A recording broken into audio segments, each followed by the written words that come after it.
Olá, muito bem-vindos a mais uma aula do Tzidkat HaTzadik do Rav Tzadok HaKohen de Lublin. E a gente está falando nas últimas aulas sobre as Mishmarot que existem, os períodos da noite, o que acontece em cada um desses períodos e o que eles representam para o ser humano.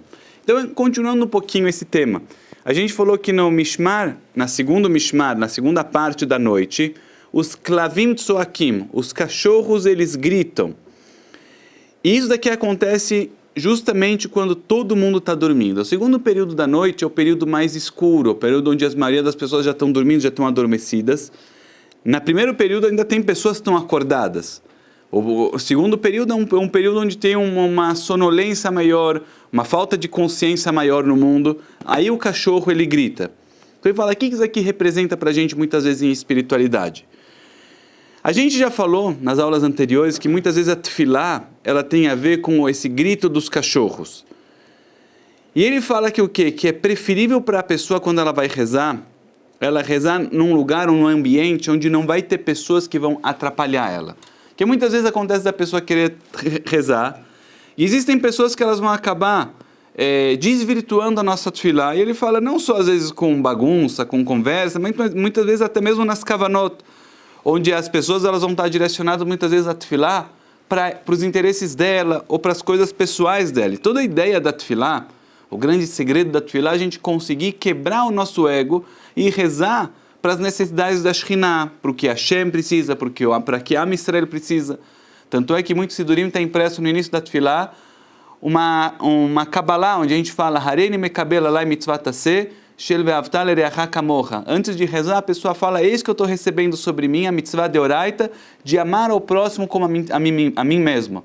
Porque toda a ideia da tefilá é a gente fazer esse ato de altruísmo, de poder pensar no próximo, de pensar nas outras pessoas. E isso é muito importante. Então muitas vezes a gente está num ambiente onde as pessoas elas estão pensando na parnassá delas, na saúde delas, no sucesso delas, na imagem delas, no kavod dela. Então você acaba entrando nesse espírito de fazer uma reza que é para as tuas próprias necessidades. Então ele fala que isso daqui acaba atrapalhando muito, outros pensamentos errados, que não é o que é a ideia da pessoa. Então ele traz em nome do Degel Machaneh Ephraim. Degel Machaneh Ephraim, ele era o neto do Baal Shem Tov. Ele fala que ele escreve isso daqui algumas vezes nas obras dele, certo? Parashat Matot, um exemplo. Ele fala sobre o Pasuk, que quando o Kohen Gadol ele entra, Lifnai Velifnim, no Kodesh HaKodashim, no dia de Yom Kippur, está escrito no Pasuk, Vechol Adam Lo Yeh, que nenhuma pessoa ela pode estar no Oel Moed, no lugar, certo? No Mikdash, Bevo Lechaper Bakodesh, na hora que ele vai fazer essa avodá, lá dentro. Ou seja, quando uma pessoa ela quer realmente servir a Hashem de verdade, o Degel Machaneh Ephraim, ele explica, muitas vezes você tem que imaginar que você está sozinho. Você tem que conseguir na sua mente meio que excluir o ambiente, excluir as pessoas, excluir o que tem ao redor, criar uma bolha mental onde você vai conseguir se desconectar de tudo aquilo que possa te atrapalhar, onde você se sente naquele momento só você com Hashem. Porque se você entra às vezes nos pensamentos, nas coisas das pessoas, isso aqui acaba atrapalhando. Então fazer essa bolha, às vezes é importante para você conseguir fazer a tefilá como precisa. E ainda mais na tefilá de tzibur. Porque na hora que você vai fazer a reza com o tzibur, significa o quê? Que você está rezando para o coletivo. Você está saindo do indivíduo e indo para o coletivo. Então na hora que você está saindo do coletivo, a ideia é justamente você se desconectar de tudo para fazer a tefilá de uma forma altruísta. Tem uma história muito interessante, que a gente pode ver a força do altruísmo e como isso daqui é importante. Tinha um rebbe muito importante que chamava o autor do Be'er Maim Chaim. Ele chamava o Rav Chaim de Chernovitz. Sim, o nome dele. Ele também é o autor do livro Sidurot Shel Shabbat, duas obras muito importantes de Hassidut. E uma vez contam que tinha uma pessoa muito pobre que morava perto da cidade de Chernovitz. E essa pessoa, com a família dele, eram pessoas bem humildes. E naquela época, pessoas humildes, o centavo era o centavo. E às vezes as crianças passavam fome e não tinham o que comer, e choravam durante a noite. E realmente era uma situação não muito agradável. Eles se esforçavam ao máximo para trabalhar, para conseguir, mas viviam muito, muito, muito apertados. Até que uma hora ele chegou para a esposa e falou, eu tenho que resolver isso daqui. A esposa falou, realmente, eu não aguento mais. A gente não aguenta mais ficar ouvindo as crianças chorando de fome a noite toda, não ter o que dar de comer, a gente tem que achar uma solução. Ele falou, eu pensei numa ideia, vê o que você diz. Qual é a tua ideia? Ele falou, olha, eu fiz cálculos e eu fiz uma conta matemática assim, muito impressionante, que se a gente conseguir juntar durante 500 dias uma prutá, 1 centavo, 500 dias todo dia juntar uma prutá, no final de 500 dias eu vou conseguir ter dinheiro suficiente para fazer um grande business e poder tirar a gente dessa situação apertada. A esposa falou, mas será que a gente consegue? Ele falou, vamos se esforçar, porque isso daqui vai poder mudar a nossa situação. E assim foi. Dia a dia, eles juntavam 1 centavo, juntavam 1 centavo, juntavam 1 centavo. Isso daqui eles tiraram do sangue dos filhos deles, isso daqui. Mas por nada eles passavam o dia sem juntar aquele 1 centavo. Acabaram os 500 dias, eles quebraram o porquinho, viram lá dentro exatamente o cálculo matemático, estava certo. Eles tinham dinheiro suficiente para começar um business. E ele falou, eu vou agora correndo com esse dinheiro para Chernovitz, para fazer, que era a cidade grande, para fazer um business. E ele chegou lá sexta-feira e começou a ir na grande feira, foi ver as vacas que tinham, os bodes que tinham, a lã que tinha. Só que de repente ele viu já ia ser Shabbos, ele falou, não vai dar tempo de eu fazer business e voltar, eu vou passar Shabbos aqui e depois eu continuo vendo.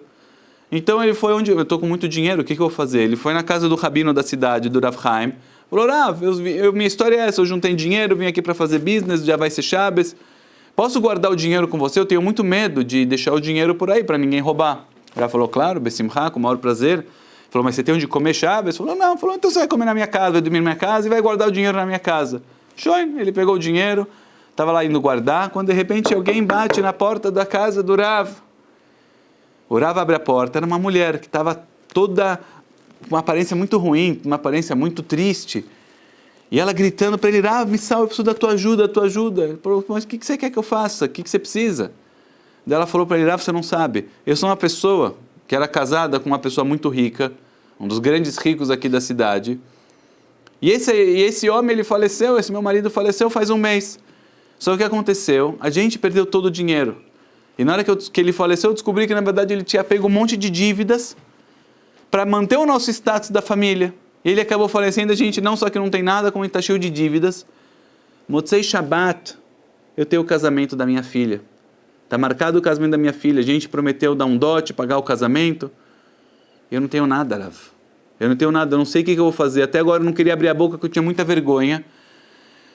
E eu não sei o que fazer. Eu não tenho cara para chegar no casamento sem o dinheiro. A vergonha que a gente vai passar, que minha filha vai passar, e fora isso pode ser que vai até perder o casamento. Ele perguntou, mas quanto você precisa de dinheiro?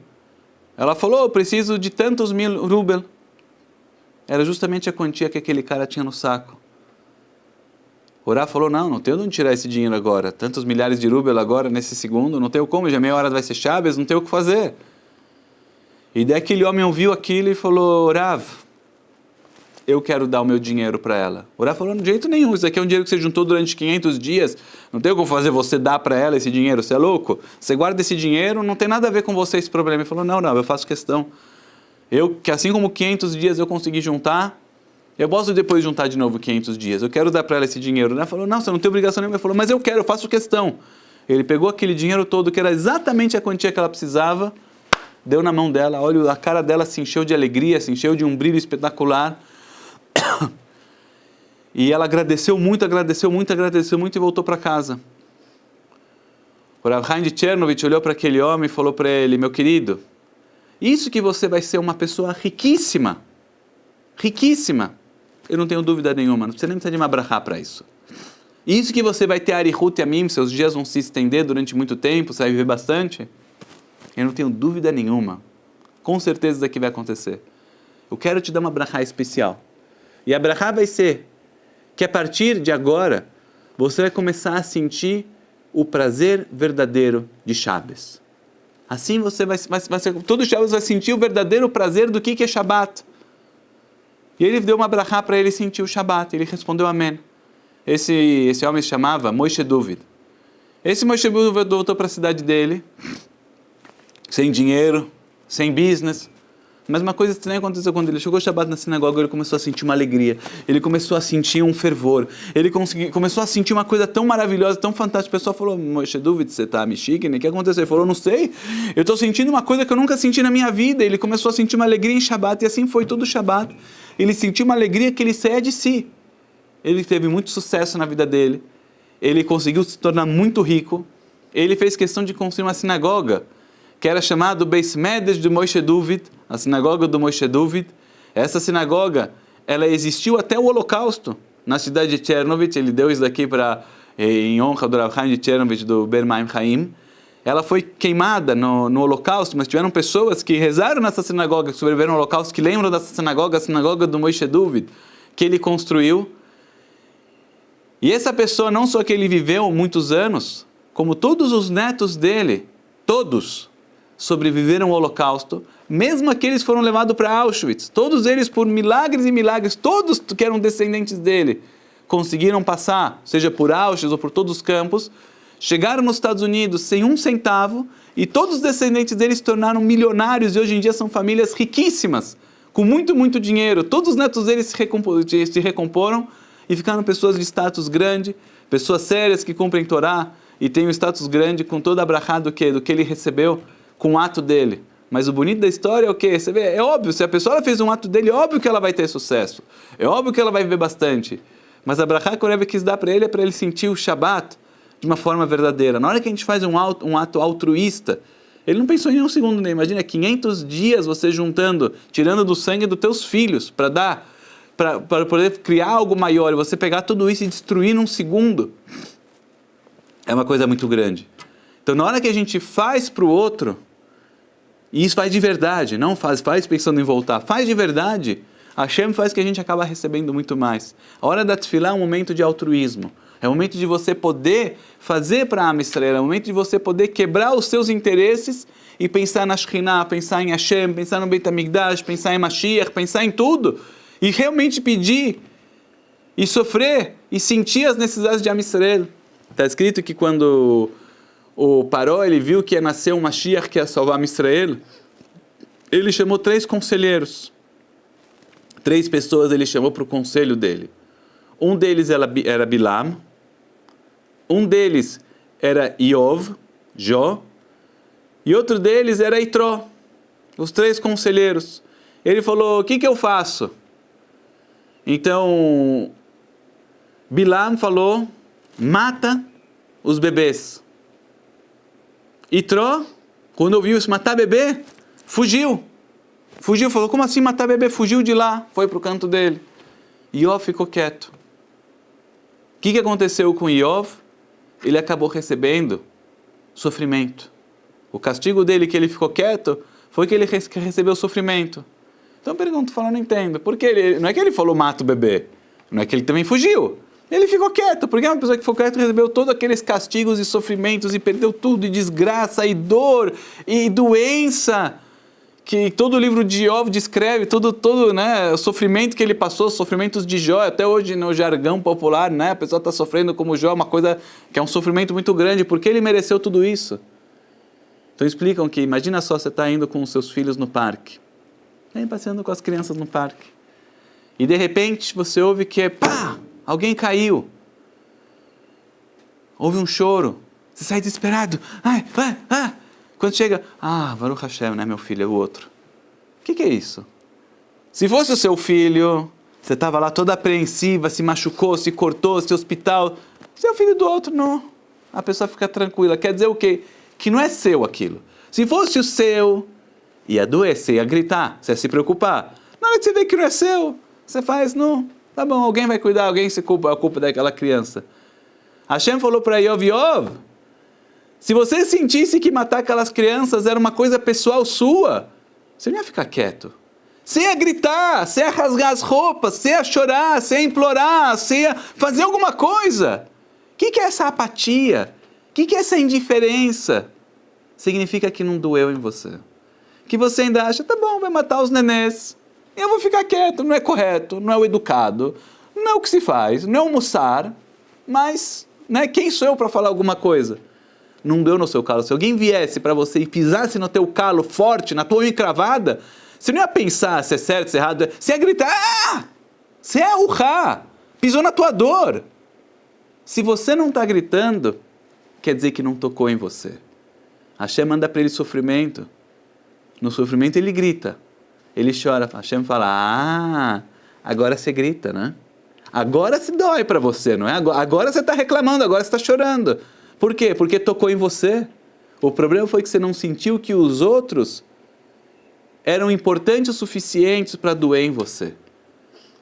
O teu interesse te dói, mas o outro não doeu. E Iov aprendeu, falou, sabe o que? Eu tenho que sentir o dos outros também. Hashem devolveu para ele, curou ele, as coisas se resolveram. Mas a grande lição é que na tefilá, a gente não tem a apatia. Se é para mim, daí sim eu faço a tefilá com kavaná, que precisa de refuá, e faz gulot, e vai, e todas o que precisa, e kavaná, e iratzone, pá. Quando é o outro da sinagoga que está doente, tá bom, a gente menciona o nome dele no Teilim, fala uma coisinha, refuá shlam misheberach na Torá. Não, um pouquinho. Quando é para você, é bastante. Por que isso? Porque não te dói. A gente tem que desenvolver na tefilá justamente a sensibilidade para com o outro, para fazer pelo outro como seria para a gente. Eis que eu recebo sobre mim a mitzvah de ve'avta l'reacha kamocha. Aqui está a tefilá. A tefilá é o que você conseguir dar o grito de Iov, mesmo quando é a dor do outro. É você sentir pisando no teu calo, mesmo quando não é com você. E se você está num ambiente que as pessoas vão estar só pensando nelas, que nem o Degel Machaneh Efraim falou, faz na tua tefilá um exercício mental de anular todo o resto. De como só se você existisse, só você está falando com a Hashem, você pode pedir o que você precisa. Mas não o que você precisa, o que a Israel precisa, o que os outros precisam. E pedir como se fosse para você. Porque se a gente pede para como foi para você mesmo, que nem aquele Moshe Duvid pediu, entregou para a mulher o dinheiro, se preocupou com o outro de verdade, quem vai receber é você. Mas a Kavaná tem que ser 100% Lechem Shamayim, em pensar na Shekhinah, em pensar nos outros. E a gente continua nas próximas aulas, ainda mais esse assunto de Tefilá e Tchuvá, a gente vai continuar nas próximas. Até a próxima aula.